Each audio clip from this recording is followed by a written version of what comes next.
शास्त्रों में जहां यज्ञादि कर्म कांड में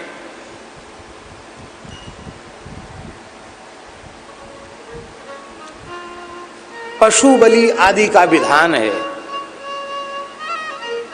उसके संबंध में नारद जी बड़ी महत्वपूर्ण बात कह रहे हैं।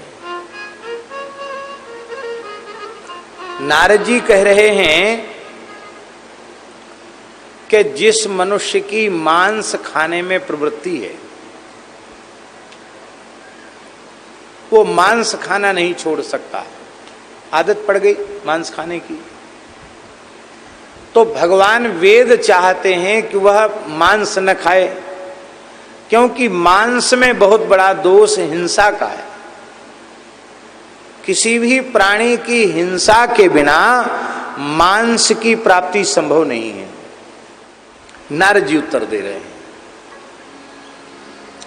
बोले शास्त्र का तात्पर्य अहिंसा में है, हिंसा में नहीं है। किंतु कोई हिंसक वृत्ति का, तमोगुणी वृत्ति का जीव, वो उसका स्वभाव है शिकार खेलना, मांस खाना, ये उसकी आदत बनी हुई है।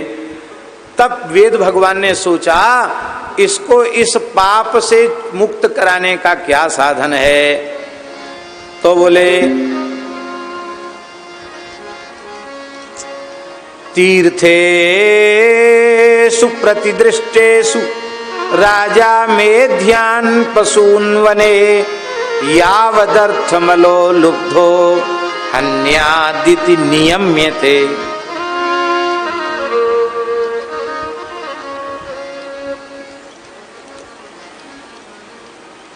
तो बोले धर्मशास्त्र में नियमन कर दिया गया। क्या नियमन कर दिया गया? बोले जिस व्यक्ति की मांस खाने में अत्यंत आसक्ति है, उसको वेद भगवान ने कह दिया भाई ऐसे मांस खाओगे तो तुमको पाप लगेगा। तब क्या करो? बोले देखो शिकार भी तब खेलना कि कोई नरभक्षी शेर हो गया हो, गऊ को, मनुष्यों को खाने लग गया हो तो उसका तुम वध कर सकते हो, पर अमुक पशु को तुम पंच नखा भक्ष्या, इनको खा सकते हो, पर ऐसे मत खाना। ऐसे ऐसे लक्षणों वाला पशु खोजना। अब पशु खोजकर फिर यज्ञ करना, फिर उसमें यज्ञ विधि से उस पशु का प्रोक्षण करना, तब उसकी बपा होम करना, तब उसके बाद एक अंश खाना। अब देखो, अब रोज रोज न तो वो यज्ञ करेगा और ना ही उन लक्षणों वाला पशु उसको जल्दी मिलेगा। तो प्रयोजन यह है कि वो उसके मन में ये बात बैठ जाएगी कि ऐसे मांस खाएंगे तो नरक जाना पड़ेगा। अब ये उसकी प्रक्रिया है। तो इतनी लंबी चौड़ी प्रक्रिया बना दी कि जीवन में इस प्रक्रिया से कोई मांस खाएगा तो एक ही बार, दो ही बार मांस खा सकेगा, बार बार मांस नहीं खा सकेगा, और अंत में उसकी मांस में घृणा हो जाएगी, मांस का त्याग वह कर देगा। तो मांस खाना छूट जाए, मद्य पीना छूट जाए, ये दृष्टि है भगवान वेद की। ये दृष्टि नहीं है कि वो मद्य मांस का सेवन करने लग जाए, ये दृष्टि नहीं है कि वो प्राणियों की हिंसा में लग जाए। जैसे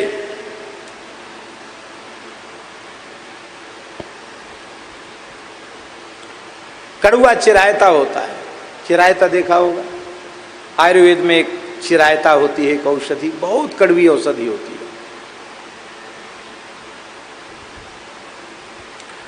अब बच्चे का मियादी बुखार चिरायता का काढ़ा पीने से ही जाएगा।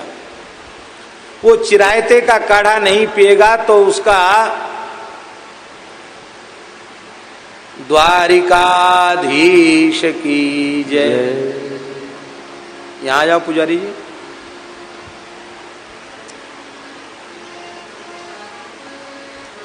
अब वो बालक जो है ना,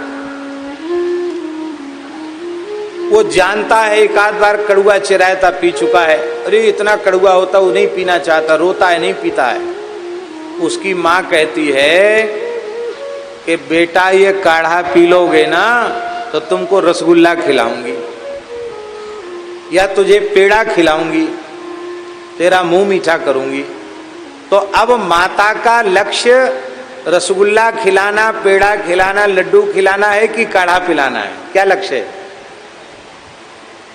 वो ऐसे काढ़ा पीता नहीं, इसलिए उसको लोभ दिखा दिया जाता लड्डू का, पेड़ा का।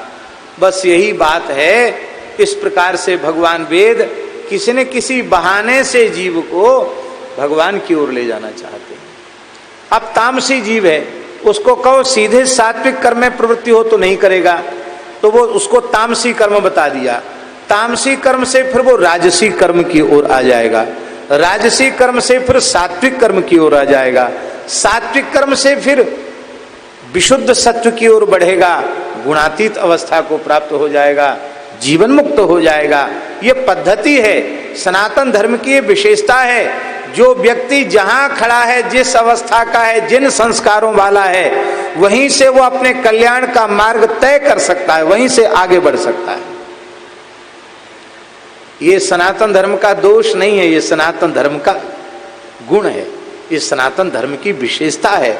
हर व्यक्ति को अपने संस्कारों के अनुरूप अपने कल्याण के मार्ग के चयन की सुविधा प्राप्त है।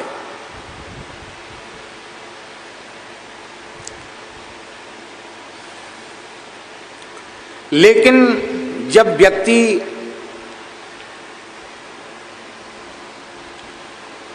इस प्रकार से शास्त्र नियत कर्म करता है तो कर्मणा तेन राजेंद्र ज्ञानेन न स लिप्यते, ज्ञान पूर्वक कर्म करता है तो उनमें वो लिप्त नहीं होता है। और जब शास्त्र नियंत्रित होकर कर्म नहीं करता, स्वेच्छा पूर्वक मनमाने तरीके से कर्म करने लग जाता है, तो गुण प्रवाह पतितः, फिर तो गुणों के प्रवाह में गिर जाता है। नष्ट प्रज्ञा, उसकी प्रज्ञा नष्ट हो जाती है। और जब बुद्धि नष्ट हो जाती है तो ब्रजत्यधा, अधा ब्रजति, नीचे चला जाता है, पतित हो जाता है।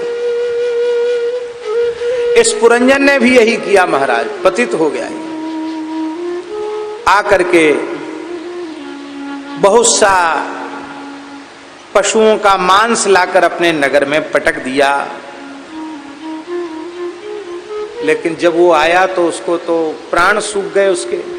उसने देखा कि जिस पुरंजनी के बिना में एक क्षण रह नहीं सकता था, वो तो कोप भवन में पड़ी हुई है। कपड़ा लत्ता सब फेंक दिए उसने और एकदम रो रही है, एकदम कोप भवन में पड़ी हुई है। पहले एक सुविधा थी, एक कक्ष ऐसा बनाया जाता था जिसको कोप भवन कहा जाता था। नाराज हो तो उसमें चले जाओ, पता चल जाएगा कि नाराज है। अब ये सुविधा समाप्त हो गई स्वामी जी। अब हर घर कोप भवन ही हो गया, पूरा का पूरा भवन ही कोप भवन हो गया। जब तक उस भवन में आदमी रहता तब तक कोप में ही रहता है। आप घर में बालकृष्ण प्रभु को पधराले में उनकी इष्टयाम सेवा करें, कथा कीर्तन सत्संग का वातावरण हो महाराज जी, तो आपका घर कोप भवन नहीं, आपका भवन ही गोलोक भवन हो जाएगा, आपका भवन ही साकेत भवन हो जाएगा, आपका भवन ही वैकुंठ भवन हो जाएगा, आपका घर अयोध्या वृंदावन बन जाएगा।